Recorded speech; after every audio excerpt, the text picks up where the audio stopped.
What more do we want? Because that's where you are. Father, U is so awesome. U het van die begin van tyd af alles beplan. U het geweet ons gaan vandag hier wees. En ons sê vir dankie. Vader, wees saam met ons in hierdie diens. Wees saam met my waar ek hierdie boodskap uit U troonkamer uit U hart uit U mond uit bring. Laat U troonkamer, laat U hart, laat U mond vandag tot elke hart, siel en gees in hierdie plek spreek. En so vir elke persoon wat later op YouTube gaan kyk of waar ook al, dat die boodskap sal wees tot waarheid. En ons sê dankie Vader. In Jesus naam alleen. Amen. Dankie, sit.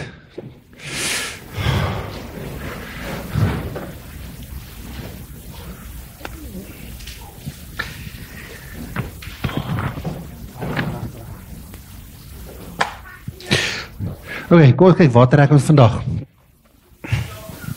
Hierso, hallo Ricardo.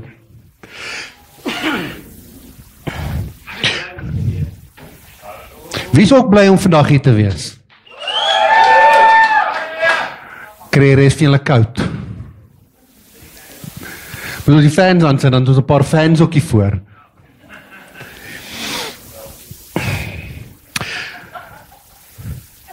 So, hierdie boodskap is 'n ding wat nou al so 3 weke terug in my begin maal het. Want iemand my 'n vraag gevra, maar maak nie saak wat die vraag is nie. En toe begin die Here hierdie boodskap in my te maal. Nou my normale ding is, ek maak notas vanuit die Here vir my boodskap gee, totdat ek moet aflewer op my foon, maak notas en dan gewoonlik hier so donderdag, vrydag, saterdag, en sit ek by die Here en ek sit alles by mekaar. Gisterand ek hierdie ding deurbid en by die Here sit, het ek amper alles gedelete. Ek sê, Here, maar hierdie maak nie sin nie. Kom ons begin oor. En dan, nou ja, dis dan 'n proses. En ja, dit is die notas wat die Here 3 weke terug af my gee, wat ons vandag by uitkom. Maar die Here is nie 'n leienaar nie, hy is nie 'n mens wat gaan jok nie. Maar vandag wil ek voordat ons begin, as inleiding tot, net vir julle 'n bietjie vertel, waar ek bietjie vandaan kom. Want ek sit gisterand ook so en dink, is niemand in hierdie gemeente wat my ken, voor bomshelter nie.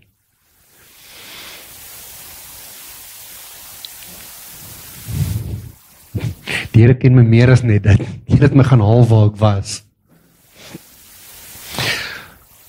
Nou, ek was, een van my, ek wil amper sê accomplishments, was ek by 'n girl gaan kuier, en toe ek so my innooi vir koffie, toe staan 'n pa so voor my in die deur en kyk my so, waar gaan jy? Ek sê, die dogter het my genooi vir koffie. Ek sê, die enigste plek waar jy gaan, is by die tuinhekkie uit. Okay? Die oom was redelik groot en scary. So, vat ek maar my bicycle en ek gaan. Vandaar of dit in my lewe nie beter gegaan nie. Toe is ek nog op skool. Ek moet bysê, ek was nooit krimineel stout nie. Ons praat nie van die verkeersafdeling nie, ons praat van die polisie. Nou, ek het 'n pel gehad, Dirk Kortbroek. Was baie lief vir hom gewees, baie lank vriende gewees. En hy het op 'n stadium aan my genag, wil ek nie saam met hom kerk toe kom nie. Hy het hierdie kerk gevind. Dan Eastland. Wil ek nie saamkom nie. Eventually raak ek moeg daarvoor om vir hom te sê nee. Ek sê vir my, ek maak jou 'n deal. Kyk, daai tyd was ek en kaptein Morgan was baie goeie pelle gewees. Ek het hom tot eendag gesien sy voet neersit. Die wat julle duidelik ken almal nie vir kaptein Morgan nie, maar En ek sê vir hom, maak hom 'n deal. Ek sal saam met hom kerk toe gaan. As hy die dag voor het, saam met my Joel toe gaan. Nou, ons was so groepie vriende gewees, wat vir dieselfde klub gery het. En ons het ge-average, so tussen 45 minute en 'n uur, tussen 3 van ons op 'n borrel Captain Morgan. Dan gaan ons vir so 12, 18 ure. Dan ry ons nog bike. So, ek het wel dae gehad wat ek nie kan wat ek die oggend moet gaan kyk of my bike by die huis is. Okay? Dis waar ek was.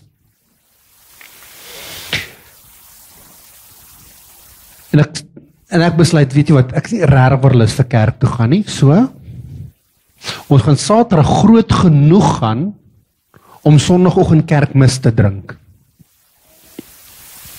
As jy, en trust me, jy 10:00 die oggend begin kuier, en jy gaan 2:00 die oggend huis toe, jy het redelik groot gegaan.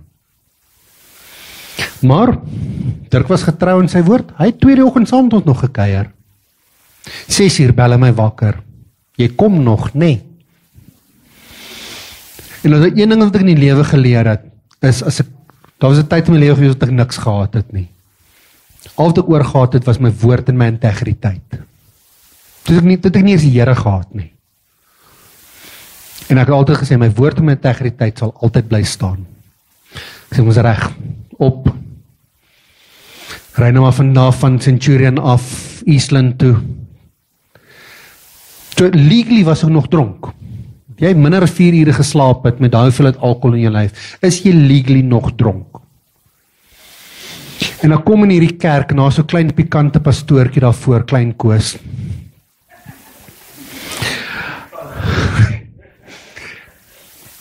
En hy preek my raak 'n dag. Ek kan nie onthou waaroor hy gepreek het nie, maar ek weet net, daai dag het die Here iets in my geroer. Van so aard dat ek gesê het, maar ek kom volgende Sondag terug, maar ek gaan nie Saterdag drink nie. Want ek wil seker maak, dat dit wat ek gehoor het, is nie babbelas wat praat nie. Dis, daai tyd ek en Here nog nie daai 'n verhouding gehad nie, so, my stelling was, ek wil seker maak, is nie my babbelas nie, dis die pastoor wat dit gesê het. En nou gebeur het weer. Dit was 2011, Maart maand. Einde Maart, begin April. En die Here ry my so raak, dat ek, as my datum reg onthou, 21 April, dit was daai jaar Paasvrydag, gedoop is. Hier in Eastland, in 'n swembad, dit was koud. En daar verander die Here my hele lewe. Hoekom vertel ek dit? Daar is nog baie meer aan dit, en ek gaan nie die duiwel eer gee vir waar ek was nie. Maar ek gaan wel vir God die eer gee. En ek kom eendag tot die besef, as ek vat hoe ek geleef het, die feit dat ek nooit in die tronk was nie, feit dat ek nooit toegesluit is vir dronk bestuur nie, ek nooit dronk my kar, nee, bitter min dronk my kar gery. Om jy 'n idee te gee, een van die aande wat ons teruggery het, wat ek nie weet hoe ek by die huis gekom het nie. Ons het iewers in die vroeë oggendure by Secunda polisiekantien gery. En onder 'n uur teruggery tot in Pretoria. Op die bikes. Okay? Hoekom? Want die duiwel het my op 'n pad van distraction gehad.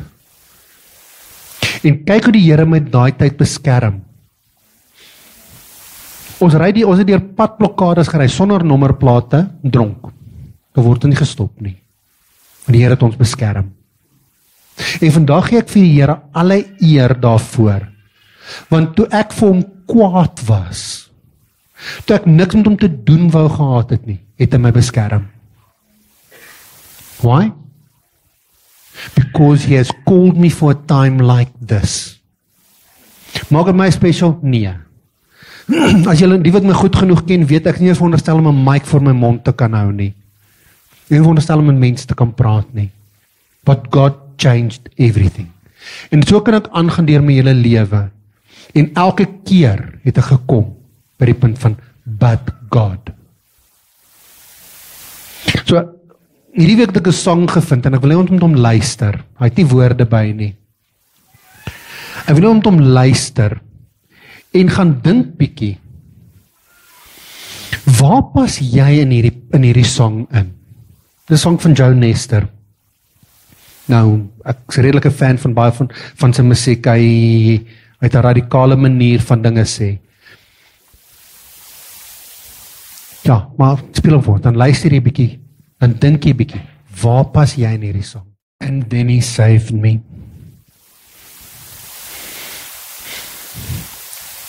Hoe jy hande op te steek nie, maar dink bietjie. Hoeveel van ons was al daar? Hoeveel van ons was al op 'n punt gewees wat jy nou enigiets gryp om daai hol leekol op jou binnekant vol te maak? Ek het dit met drank gedoen. Ek het dit met adrenaline rush gedoen. Ek het enigiets gedoen om te voel I'm indestructible. Superman het niks op my gehad nie.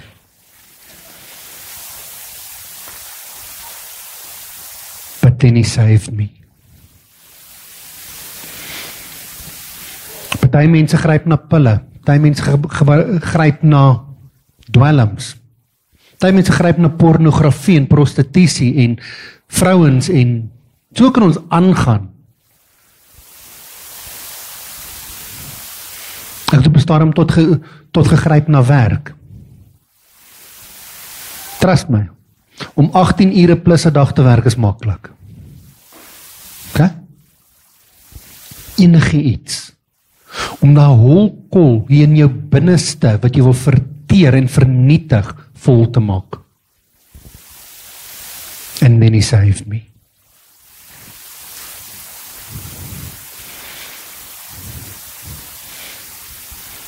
Ek het altyd hierdie prentjie van holier than thou probeer voorhou.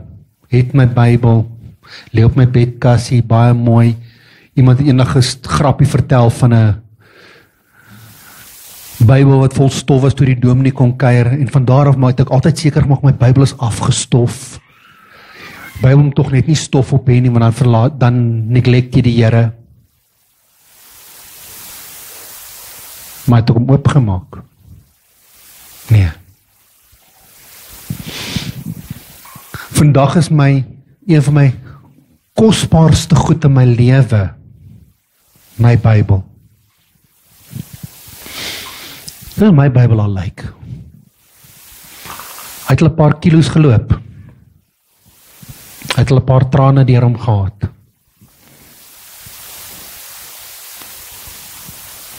Hierdie Bybel is een waar ek die Here in gevind het. Ek sal altyd 2 bedkassie Bybels. Hierdie ene, die New King James, en my Afrikaans 33. Hierdie het ek die Here in gevind. Ek het 'n lewe geleef van wat is brotherhood? Ek het 'n lewe van brotherhood geleef voor die Here. En brotherhood is 'n baie maklike beginsel. Want wat is brotherhood? Ek sal enigiets vir my broer doen. Ek het in biking geleer, dis nie waar nie. 'n goeie vriend sal enigiets vir jou doen. 'n goeie vriend ken al jou stories. Brotherhood, biking skool waarin ek groot geword het, is nie wat sal ek vir my brother doen nie. Vraag is, hoeveel is ek bereid om op te gee vir my brother? Okay? 'n brother is die ou wat nie jou stories ken nie, die ou wat die stories saam met jou geskryf het. Dis wat ek geleer is. But God. Wat het Jesus in die kruis gedoen? As jou brotherhood wil gaan, dan is Christus die ultimate voorbeeld van 'n brother. Maar wat het hy gedoen? Hy het die ultimate opgegee aan die kruis. Ons ken Jesus se stories, maar Jesus het ons stories saam met ons geskryf. Toe ek van die pad af was, wie het my veilig gehou? Die Heilige Gees, God, Jesus, het my veilig gehou.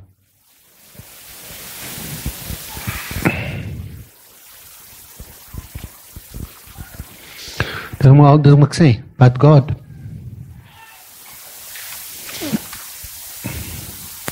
Hier is my moeilik ene, sorry as ek bietjie emosioneel raak vandag, maar hier is my moeilik ene. Want iemand het nodig om hierdie vandag te hoor. Iemand het nodig om te verstaan dat daar meer is in die lewe as dit. Dit is baie maklik om vir iemand te vra, bid vir my. Hoeveel keer bid jy vir jouself? Hoeveel keer hardloop jy na 'n medegelowige, 'n pastoor, 'n geloofsleier toe en sê, ek het hierdie probleem, bid vir my. By all means, sal enige dag, enige tyd vir enige iemand oor enigiets bid. Verstaan my reg, dis nie die probleem nie. Die probleem wat ek het is, wanneer jy kom vir gebed, het jy al daaroor gebid? Dis goed as 2 of 3 by mekaar is en saam bid. Bybel sê, as daar 'n probleem is, sê die Bybel ook, kom na jou geestelike leiers toe, laat hulle jou salf en vir jou bid. Dis Bybels. Maar persoonlike verhouding met Jesus sê, het jy al self met die Here daaroor gepraat? Niemand van ons. Of kom ek vra dit so, kom ek vra 'n vraag so. Die wat kinders het. Wat doen jy as jy kom? As jy een kind by jou kom en sê, Boetie het gevra, ek moet kom vra. Jy het al gedoen. Ek het altyd my ouer broer opgesteek om my ma iets te gaan vra. Want ek weet kans is beter dat ons dit kan doen as hy vra. Want hy is mos die ouer, meer 'n verantwoordelike ene. Okay? By Jesus werk dit nie so nie. Vra self. Of kom, laat ons saam vra.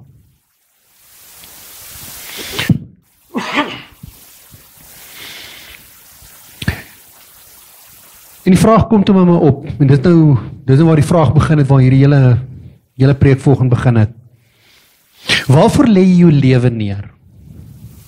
Lê jou lewe neer vir die wêreld of vir God?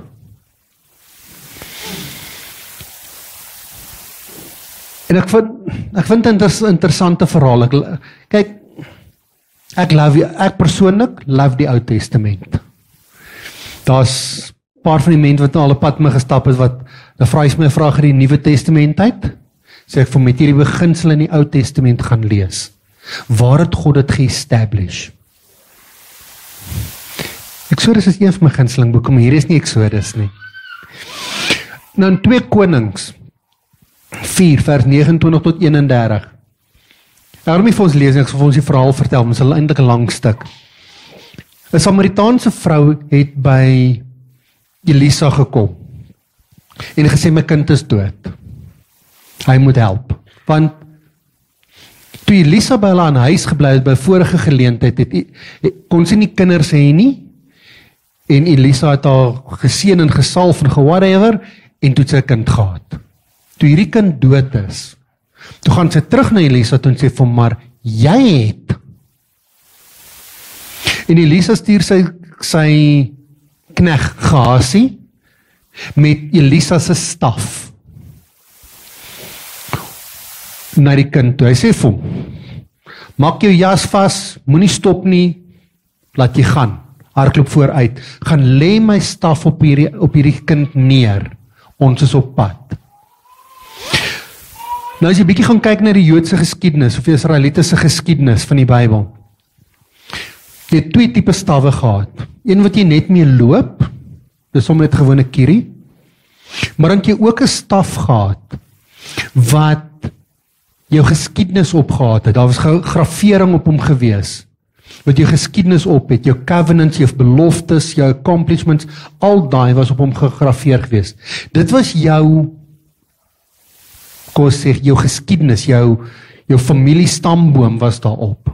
En daai staf het authority beteken. En Elisa sê vir Gehasie, vat my authority, en gaan lê dit neer op hierdie jong man. Wat het gebeur? Ken julle die verhaal? Niks. Die jong man was nog steeds dood. Tot Elisa daar gekom het. Kyk, ons kan teologies in daai ding ingaan en nie vandag nie. Daar's redes hoekom dit gebeur het, maar dis nie die doel van vandag se oefening nie. En eventually het Elisa en die Samaritaanse vrou daar gekom. En die kind was nog steeds dood. En ek lees vir ons 2 Konings 4 vers 34. Hier is nou Elisa. He got up on the bed and spread his body over the boy and put his mouth on the boy's mouth, his eyes on the boy's eyes, his palms of his hands against the boy's palms. He bent down over him, and the boy's skin grew warm. Die oomblik toe Elisa sy lewe begin neerlê vir die jong man, het God die wonderwerk gedoen. So sy authority wat vooruit gegaan het niks gemaak nie. Want iemand anders kan nie jou lewe vir jou neerlê nie. Jy moet jou lewe vir jou neerlê. Dan gaan die verhaal nog aan, daar 'n paar ander goed ook gebeur, maar die kraks van hierdie hele verhaal is, die oomblik toe Elisa sy lewe neerlê op hierdie jong man, het God die wonderwerk gedoen, en die jong man het lewendig geword. En dit spreek in vandag se tyd tot, waarvoor lê jy jou lewe neer? Waar gee jy krag en autoriteit in jou lewe?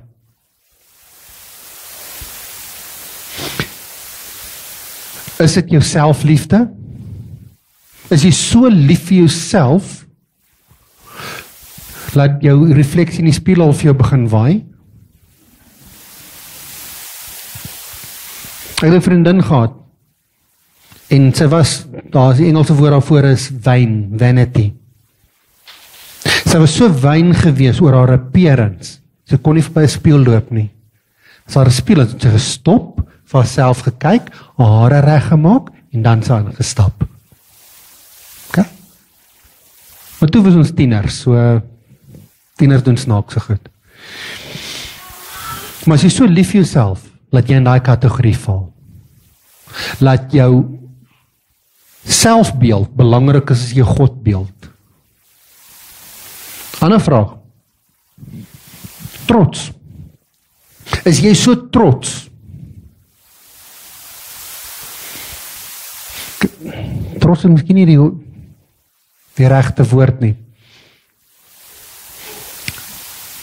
Pride is die regte woord. Wat is die Afrikaanse woord vir pride? Nee. Engelse woord vir trots is proud. Afrikaanse woord vir pride is hoogmoed. Okay. Is jy so hoogmoedig, laat jy net neerkyk op mense? Is dit die tipe lewe wat jy neerlê? Is jou werk so belangrik, dat jy nie tyd het vir iemand anders nie? Iemand sê na die dag, vra vir hulle, ons het julle bietjie lanklaas by die kerk gesien. Wat gaan aan, so fout, kan ons help? Nee, Jesus, pastoor, jy weet, ek werk elke aand laat, en dan werk ek nog Saterdag ook. Ek wil ook net bietjie tyd vir myself hê. Okay? Versigtig. Laat hy bietjie tyd vir jouself, jy nie van die Here af weghou nie. Wat gaan jy doen as die Here vir jou sê, Jesus, weet jy wat, ek het ook net bietjie tyd vir jou. Sport. Party ons speel sport, ander kyk sport. Ek moet sê, ek is baie dankbaar. Hierdie jaar was my 53ste jaar wat ek nie die Kamerads gedoen het nie. Maar party mense raak sport so afgod, dat dit is al is waarvoor hy sy lewe neerlê.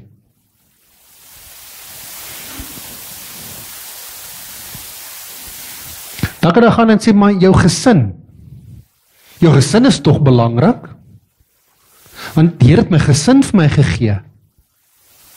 Kom as jou gesin jou afgod. Op watter vlak is jy bereid om jou lewe neer te lê vir jou gesin? Ons gaan nou 'n bietjie terugkom na hierdie ene toe. Jou kinders. Ek gesels eendag met 'n egskeidingsprokureur. En hy sê dit is, jy kan al statistieke daarop uitwerk, hoe mense hulle kinders verafgod het.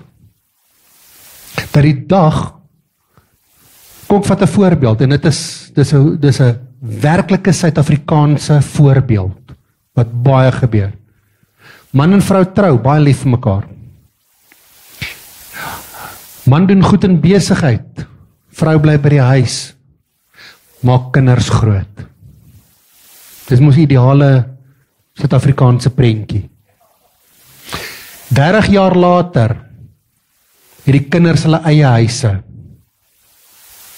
Nou sit vrou alleen by die huis, man werk nog steeds, want hy moet sorg.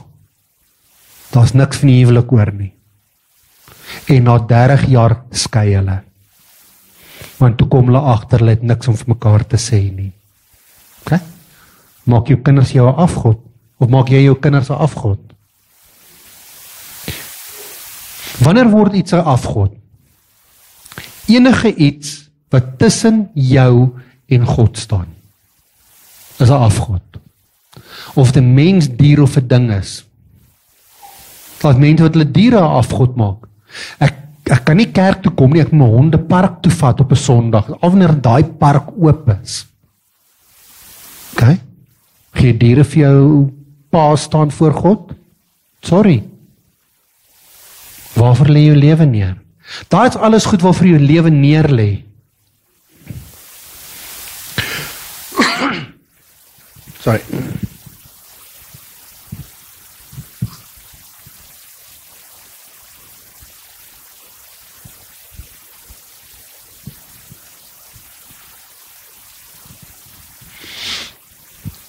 En vandag vra ek eers baie vrae. Wie van julle is bereid om vir jou geloof dood te gaan? Daar's 'n paar. Ek lees 'n verhaal wat in die Tweede Wêreldoorlog gebeur het. Duitsers val 'n dorp binne op 'n Sondag. Mense is in die kerk.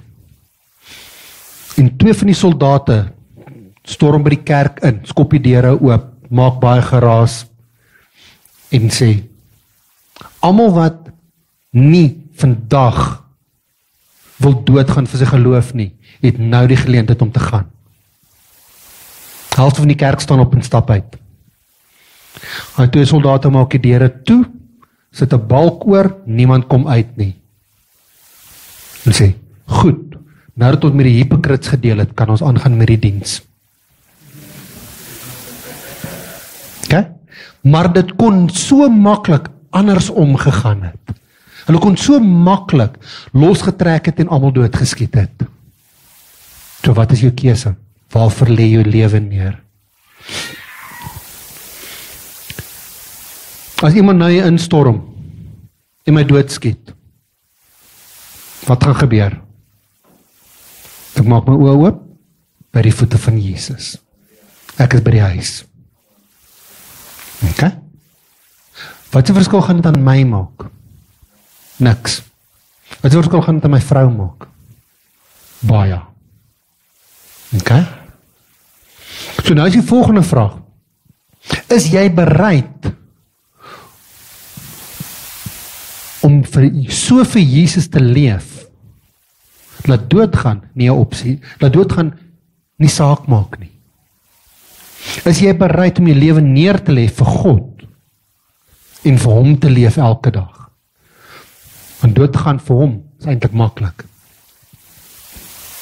En vandag se daar. Nou, dis 'n maklike stelling om te maak en ek maak die stelling as prins so om. Ek lees baie goed. My spektrum van goed wat ek lees is wyd. En ek kom op artikels af van wat gebeur in lande waar Christene vervolg word. En is niks niets nie. Het in die Bybel ook gebeur. En die Here sê vir my, maar as jy bereid is om vir die Here te leef, is jy bereid om 'n Job-ervaring te hê en nog steeds vir die Here te leef? Wat is 'n Job-ervaring? Alles word van jou weggevat. Alle besittings, alle familie, behalwe sy vrou.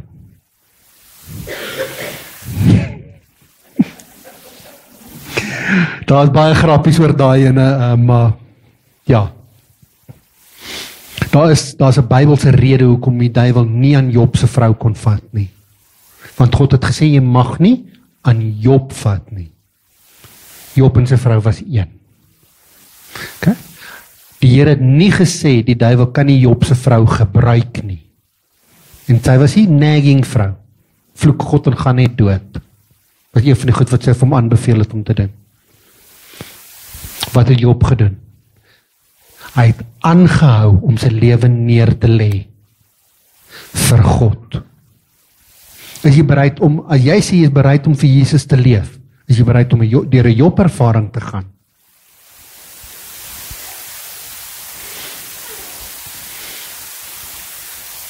En ek gesê, van my stellings maak ek as prins. Dit is maklik om te sê. Iemand stap in, point a gun at my, skiet my dood, ek weg, ek by die Here. Hy is die maklike ene. Nou kyk jy wat in ander lande gebeur met vervolging. Laai nie gesin op, vra vir die pa. Renounce God. Vervloek God. Of ek maak jou dood. En hy sê nee, begin skiet hulle sy jongste kind. God begin vra weer. Kom skiet jou volgende kind.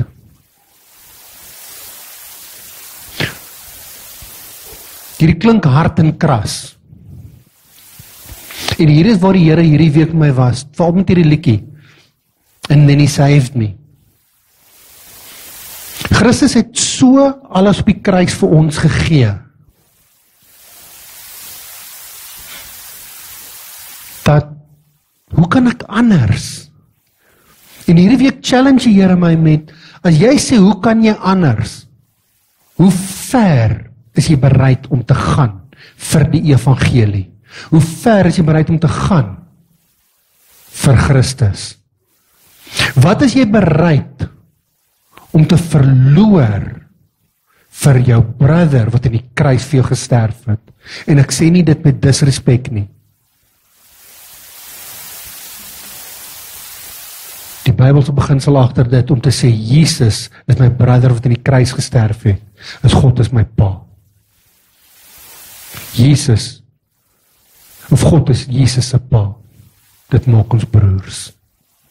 Bybel praat van ons is mede-erfgename saam met Christus.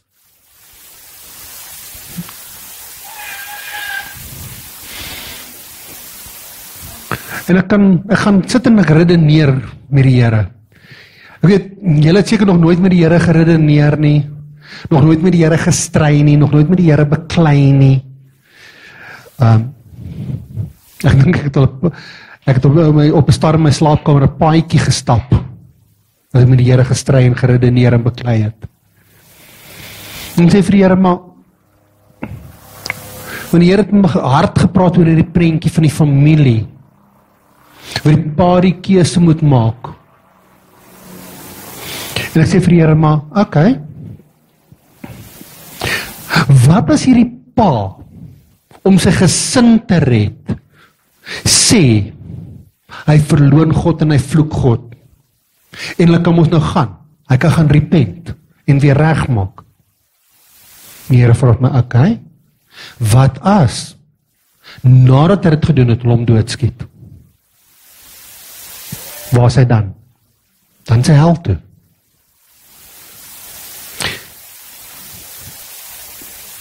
En hoekom vra ek hierdie vraag? Hoekom sê ek hierdie goed?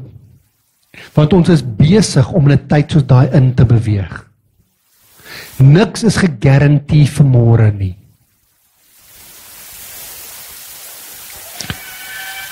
Wie van julle was bly gewees toe hulle gesê het, godsdienstonderrig in die skole kan nie meer gebeur nie?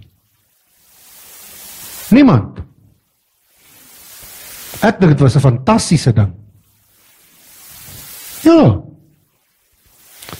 Met die herskryf in die konstitusie, ek dink net na 94 se verkiesing, dit was in 96, die konstitusie geherskryf. En gesê, alle gelowe het dieselfde geloofsgelykheid voor die regering.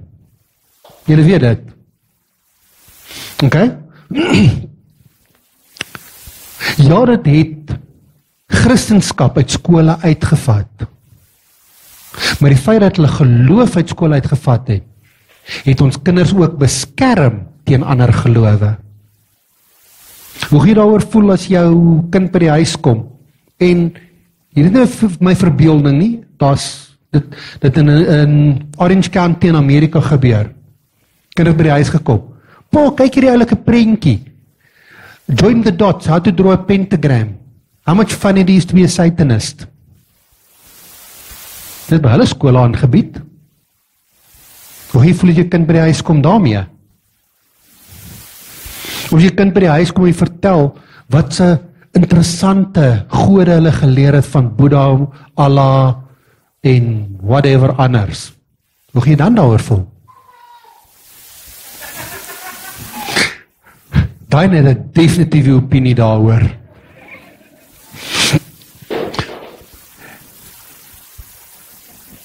Is ek bereid om my lewe neer te lê vir my kinders, tot hulle God kan vind? Is my huis 'n plek waar my kinders van God leer? Of 'n plek waar my kinders weghardloop van die Bybel af? As jy dit los vir die wêreld, gaan die wêreld jou kinders leer van die wêreld. Dan môre is nie 'n garantie nie. Hoeveel mense is dood met planne vir die volgende dag? Okay?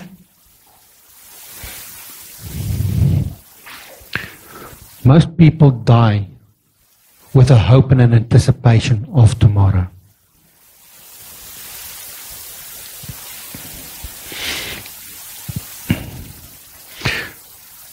Nou kom ons by die punt van, okay, nou het ons al hierdie vrae gevra. Wat doen ons daaromtrent? En God het die voorbeeld gegee, ten alle tye. Gunsteling versie, John 3:16. For this is the way God loved the world. He gave his only Son, so that everyone who believes in him will not perish, but have eternal life. Jesus het sy lewe neergelê, sodat ons kan vry wees. John 15:13. No one has greater love than this, than one lays down his life for his friend. Because I'm a friend of Jesus. Want Jesus is my vriend. Wat sy lewe vir my neergelê het, sodat ek kan leef. Wat vra hy in return vir dit? Ek moet my lewe vir hom neerlê. Wanneer? Elke dag. Is dit moontlik? Ja. Is dit maklik? Nee. As dit maklik was, het almal dit gedoen. Maar die oomblik die Jesus sy hande gesprei het op die kruis en gesê het, it is finished, dit presies wat hy bedoel het. Dis klaar. Jy kies wat jy daarmee wil doen.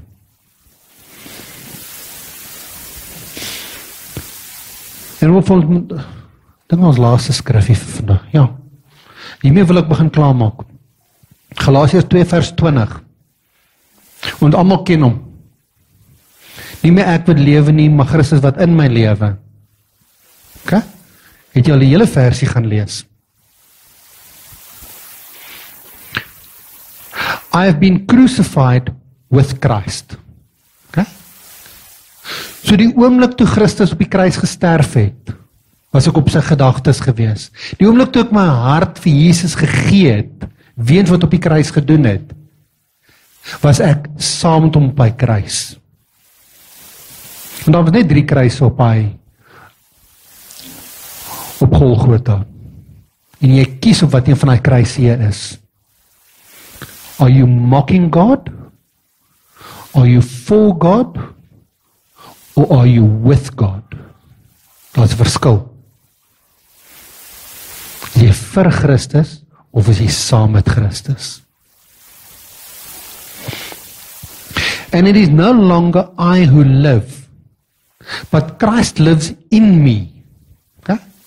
Die inwoning van die volheid van die Godheid wat in jou woon, wat jy die krag gee om dit te doen.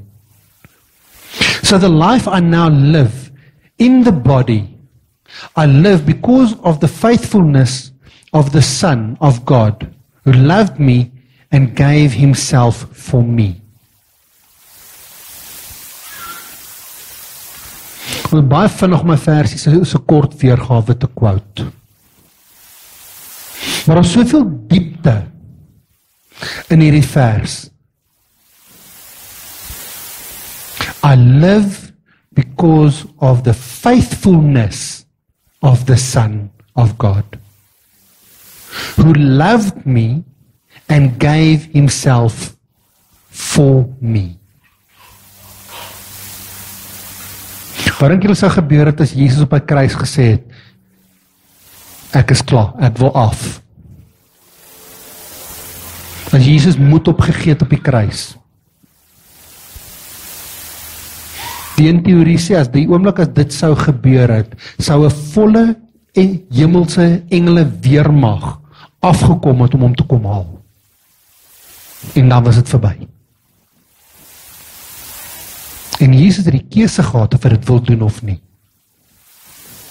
Ja, hy het in die tuin van Getsemane gesê, Vader, nie my wil nie, maar u wil. En die rede hoekom dit gebeur het, is heeltemal 'n ander preek. Maar daar het hy sy wil opgegee. He sacrificed his will in the Garden of Gethsemane. Sodat ons kan leef. Maar tot op daai punt het Jesus die keuse gehad. Wil ek of wil ek nie? En wat hom deur het gevat? Liefde. En Jesus het gesê, ek love hierdie mense so baie, dat ek my lewe gaan neerlê vir hulle.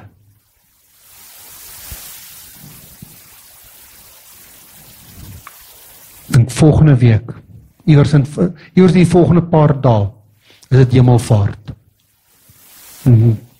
My kalender en my brein kan nie vinnig die sommetjie doen nie, maar dis die 29ste.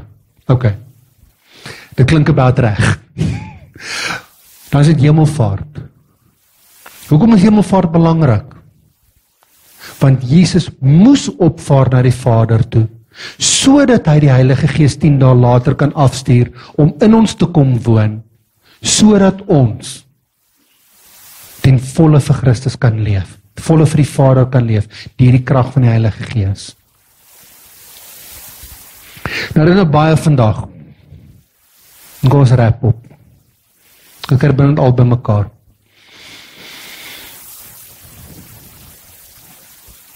En ek gaan nie vra jy moet 'n public declaration maak of 'n profetiese aksie of enige sulke dinge nie.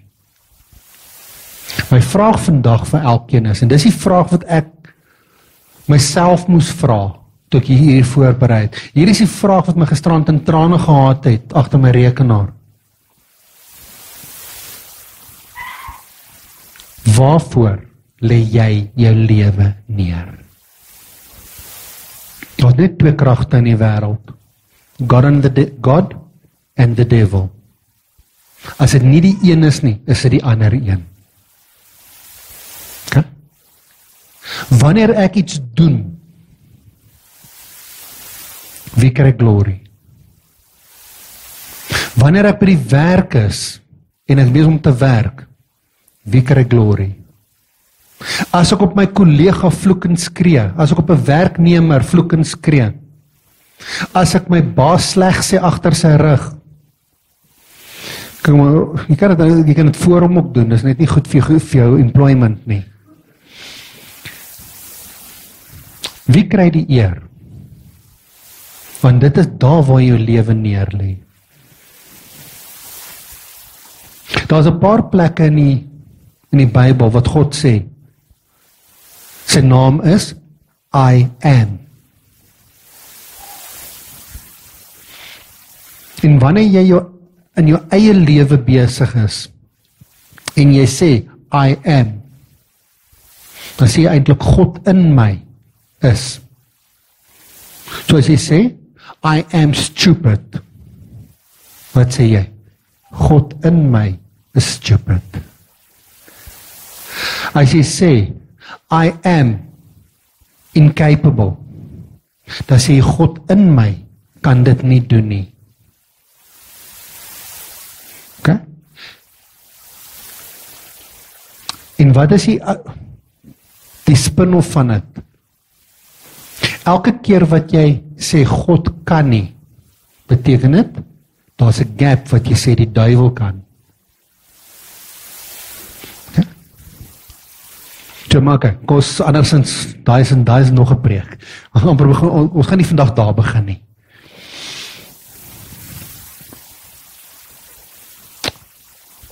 Terug na die oorspronklike vraag toe. Waarvoor lê jy jou lewe elke dag neer? Ek kan nie vir daai vraag antwoord nie. Jou man, jou vrou, jou kinders kan nie daai vraag vir jou antwoord nie. Net jy kan. Party van ons is so skynheilig, jy antwoord daai vraag onder 'n skuilnaam. Want hoekom? Jy wil nie jouself face nie. Om jouself te face beteken nie met die waarheid met jouself praat. Jy kan nog vir jouself jok. Jy kan nog vir jouself slim stories vertel. Maar jy kan nie vir God jok nie. Jy kan nie vir God slim stories vertel nie. Want God ken die waarheid wat in jou hart lê voor dit by jou mond uitkom. En daar is die toets waarvoor jou lewe neerlê.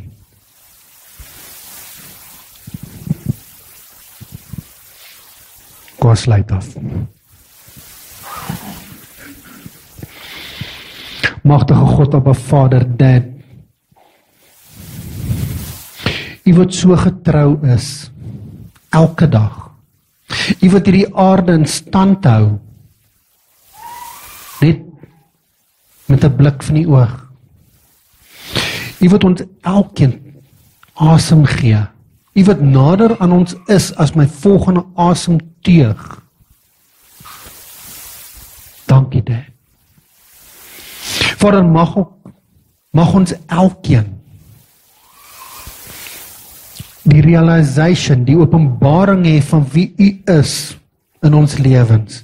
Die openbaring hê en die conviction en oortuiging hê van waarvoor U ons geroep het, waarvoor U ons gemaak het, waar ons lewend moet neerlê vir U. Vader, waar dit party daar moeilik is, waar selfvertroue en courage ons party daar faal, vra maak ons sterk, dra ons deur dit. Waar ons deur challenges gaan, by die huis, in die werksplek, orals, waar party daar sê, maar dis nie moontlik om dit vandag te kan doen nie. Ek voel nie vandag baie Christelik nie. Laat U vir ons sal deurkom op daai punt en sê, moenie worry nie my kind. Ek het jou. Glo en vertrou net. Ek het jou. Vader, wil sê dankie vir elke challenge waardeur U ons dra. Vir elke challenge wat voor lê, waardeur U ons nog gaan dra. Paulus het gesê, agter dit loutere vreugde, wanneer dit moeilik gaan. Hoekom? Want as dit net die hele tyd maklik gegaan het, was ons nie 'n bedreiging vir die duiwel nie. Soos een liedjie ook gesê het, devil get behind me. You are nothing more than that. You are under my blood-bought boot. Ons sê vir dankie Vader, vir die krag en die vermoë en die deursettingsvermoë van weens wie U in ons is, om te kan deurdruk. Bless ons in hierdie week wat voor lê, Vader. Seën ons in dit wat ons mag doen, dat ons alles sal kan doen, tot die uitbreiding van die koninkryk, deur die krag en die heerlikheid, weens die volmaakte werk van Christus Jesus aan die kruis.